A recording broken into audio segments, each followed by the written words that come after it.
दोस्तों नमस्कार, मैं हूं मुकेश अठारवाल और मेरे YouTube चैनल पर आपका स्वागत है। शिक्षा विभाग से जुड़े हुए नवीनतम अपडेट्स के लिए मेरे चैनल को लाइक एंड सब्सक्राइब करें, बेल आइकन को प्रेस करें जिससे नवीनतम वीडियो का नोटिफिकेशन आपके मोबाइल पर प्राप्त हो। साथियों, आज आपके लिए एक नया वीडियो लेके आए जिसमें हम बात करेंगे विभागीय मापदंड के अनुसार कालांश भार निर्धारण। जी साथियों, हम यहाँ पर बात कर रहे हैं समय विभाग चक्कर की। जी साथियों, यहाँ पर कक्षावार व विषयवार साप्ताहिक कालांश व्यवस्था क्या है, कितने कालांश कौन सी कक्षा के एक सप्ताह के अंदर निर्धारित किए गए हैं। साथ ही हम यहाँ पर उस आदेश की भी बात करेंगे जिसके अंदर अध्यापक, वरिष्ठ अध्यापक और व्याख्याता के समय विभाग चक्र निर्धारण के अंदर कितने कालांश निश्चित किए गए हैं। जी साथियों, हम यहाँ पर संपूर्ण टाइम टेबल की बात करें क्योंकि स्कूलें खुल चुकी हैं। विभागीय निर्देशानुसार आदेशानुसार कालांश व्यवस्था के लिए जो टाइम टेबल बनाया गया है उसमें यह वीडियो आपके लिए बहुत ही महत्वपूर्ण साबित होगा। वीडियो को अंत तक जरूर देखें।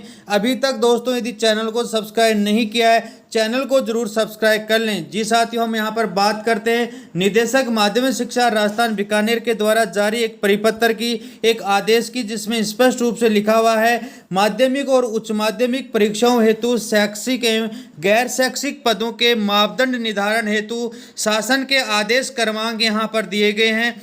जयपुर दिनांक यहाँ पर 30/4/2015 के क्रम में इस कार्यालय के समसंख्या आदेश 20/8/2016 द्वारा विद्यालय के समय विभाग चक्र के निर्धारण में शासकीय निर्देशों के अनुरूप समुचित कालांश भार व्यवस्था बाबत निर्धारित निर्देश जारी किए जा चुके हैं।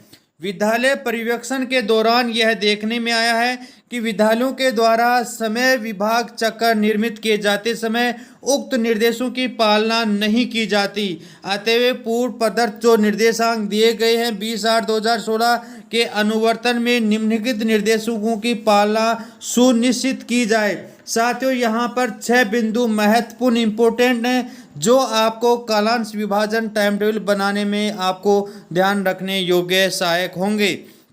सबसे पहले मैं बात करूं बिंदु नंबर 1 की, विषय व्याख्याताओं को समय विभाग चक्र में प्रत्येक सप्ताह में कक्षा 9 से 12 तक कुल 33 कालांश आवंटित किए जाएं। यहाँ पर निश्चित है कि 33 कालांश उनको विभागीय आदेशानुसार आवंटित एक सप्ताह में किए जाएं। वरिष्ठ अध्यापकों को समय विभाग चक्र के प्रत्येक सप्ताह में कक्षा 6 से 10 तक कुल 36 कालांश आवंटित किए जाएं। साथ ही यहाँ पर दिया गया है अध्यापक लेवल 2 का समय विभाग चक्र में प्रत्येक सप्ताह में कक्षा 1 से 8 तक कुल 42 कालांश आवंटित किए जाएं। अध्यापक लेवल 2 की बात करें, कक्षा 1 से 8 तक निश्चित है। वरिष्ठ अध्यापक कक्षा 6 से 10 के लिए 36 है। विषय व्याख्याताओं के लिए कक्षा 9 से 12 तक एक सप्ताह में 33 कालांश आवंटित का विभागीय आदेश परिपत्र जारी है। अध्यापक लेवल 1 की बात करें तो समय विभाग चक्र के प्रत्येक सप्ताह में कक्षा 1 से 5 तक कुल 42 कालांश आवंटित किए जाएं। व्याख्याताओं के पद रिक्त होने पर संबंधित विषय के वरिष्ठ अध्यापक के द्वारा कक्षा 11 और 12 में आवश्यकता अनुसार शिक्षण कार्य करवाया जाएगा। कई बार इस प्रकार की व्यवस्थाएं हो जाती हैं कि बिंदु संख्या 1 से 4 तक तभी लागू होता है जब संपूर्ण पोस्टें भरी हुई हों।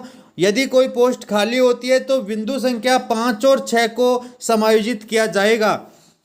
5 में स्पष्ट रूप से कहा है कि व्याख्याता के पद रिक्त होने पर वरिष्ठ अध्यापक को कक्षा 11 और 12 के अंदर पीरियड आवंटित किए जाएंगे और साथ ही व्याख्याता और वरिष्ठ अध्यापक के पद रिक्त होने पर संबंधित विषय के अध्यापक लेवल 2 द्वारा कक्षा 9 से 12 के आवश्यकता अनुसार शिक्षण कार्य करवाया जाएगा। यह विभाग का आदेश है, इसमें किसी प्रकार की कोताही नहीं बरती जाए।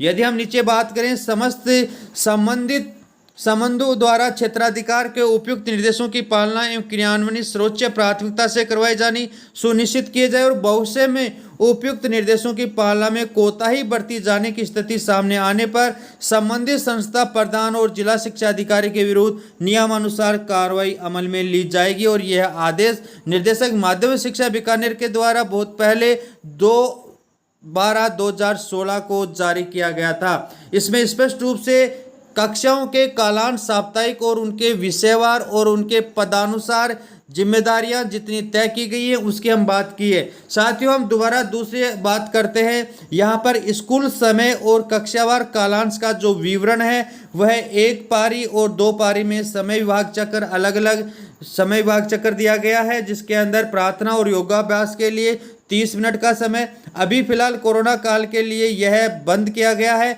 मध्यांतर 25 मिनट का, प्रथम 6 कालांश आपके 40 मिनट और अंतिम 2 कालांश 35 मिनट। यहाँ पर संस्था प्रधान अपनी आवश्यकता के अनुसार इनके अंदर व्यवस्था सुनिश्चित करने के लिए आदेशित है। कक्षा 1 से 8 के लिए विषयवार साप्ताहिक कालांश की यदि हम बात करें तो स्पष्ट रूप से यहाँ पर दिया गया है कि विषय जैसे कक्षा 1 से 8 तक में हम सबसे पहले 1 से 2 की बात करें। हिंदी के लिए यहाँ पर आपको 12 कालांश एक सप्ताह के लिए है, कक्षा 3 से 5 में भी 12 है और अंग्रेजी के लिए 6 हैं, गणित के लिए 12 हैं, पर्यावरण अध्ययन के लिए 6 है, 3 से 5 के लिए 9 कालांश है, कार्यानुभव, कला शिक्षा और स्वास्थ्य शारीरिक शिक्षा के लिए 3, 3 और 6, अर्थात कुल यहाँ पर कक्षा 1 से 2 के लिए 48 कालांश और कक्षा 3 से 5 के लिए भी 48 कालांश आवंटित किए गए हैं। साथियों, यहाँ कक्षा 1 से 5 तक की बात हो गई। अब मैं यहाँ पर बात करना चाहूँ कक्षा 6, 7 और 8 के लिए, तो यहाँ पर विषयवार हिंदी में 6, अंग्रेजी में 6, गणित में 6, प्रत्येक सप्ताह में एक एक आ रहा है यहाँ पर, सामाजिक में, और साथ ही यहाँ पर विज्ञान 6, तृतीय भाषा में 6, हमारा राजस्थान कार्यानुभव में 2, कला शिक्षा 2, स्वास्थ्य शारीरिक शिक्षा 2, पुस्तकालय 1 और निदानात्मक शिक्षण 5, अर्थात यहाँ पर प्रत्येक कक्षा के लिए एक सप्ताह में कक्षा 1 से 8 तक के लिए 48 कालांश की व्यवस्था की गई है। यहाँ भी 48 है और यहाँ भी 48 कालांश आपको लगाने होंगे। यहाँ पर कक्षा 6 से 8 में निदानात्मक शिक्षण के लिए 5 कालांश NCERT कोर्स और कक्षा स्तर प्राप्त करने के कठिनाइयों का निदान हमारा राजस्थान का अध्ययन सामाजिक विज्ञान के साथ भी कराना है और कला शिक्षा, कार्यानुभव, स्वास्थ्य और शारीरिक शिक्षा के खेल, स्वास्थ्य, व्यायाम, गाइड, स्काउट गाइड, कला आदि की जानकारी इसमें शामिल की गई हैं। साथियों, यहाँ कक्षा 9 से 12 तक की यदि हम बात करें तो यहाँ पर कक्षावार और विषयवार यदि कालांश की बात करें, हिंदी के लिए कक्षा 9 और 10 में 6 है, अंग्रेजी के लिए 6 है, तृतीय भाषा के लिए 5, विज्ञान के लिए यहाँ पर 8 एक सप्ताह में, समाज विज्ञान के लिए 8 और गणित के लिए 8 कालांश एक सप्ताह के अंदर आवंटित किए जाएंगे। साथ ही आप यहाँ पर कक्षा 11 और 12 में देख सकते हैं, हिंदी अंग्रेजी के लिए 6 है, समाजोपयोगी योजना जीवन कौशल के लिए 3 है और ऐच्छिक विषय के लिए कक्षा 11 में 30 और कक्षा 12 में 33 यहाँ पे दिए गए हैं। साथ ही यहाँ पर सैद्धांतिक और प्रायोगिक के लिए कक्षा 12 में 7 और सैद्धांतिक और 4 प्रायोगिक कालांश अलग से आवंटित किए गए हैं। तो यहाँ पर विस्तार रूप से ये बताया गया है कि कौन सी कक्षाओं में एक सप्ताह में कितने कालांश यहाँ पे लिए गए हैं। साथ ही यहाँ पर इस वीडियो के अंदर हम सहायता के लिए आपको बताए गए हैं अन्य किसी भी प्रकार की विसंगति होने के लिए, क्योंकि फिलहाल अभी कोरोना काल चल रहा है, किसी प्रकार की अपने अलग अलग प्रकार के विभागीय आदेश जारी होते हैं तो वह मान्य होंगे। वीडियो को अंत तक देखने के लिए थैंक्स। यदि वीडियो अच्छा लगा है तो वीडियो को लाइक व कमेंट जरूर करें और ऐसे ही महत्वपूर्ण वीडियो देखने के लिए चैनल को सब्सक्राइब कर लें। यह जानकारी अधिक लोगों तक शेयर जरूर करें।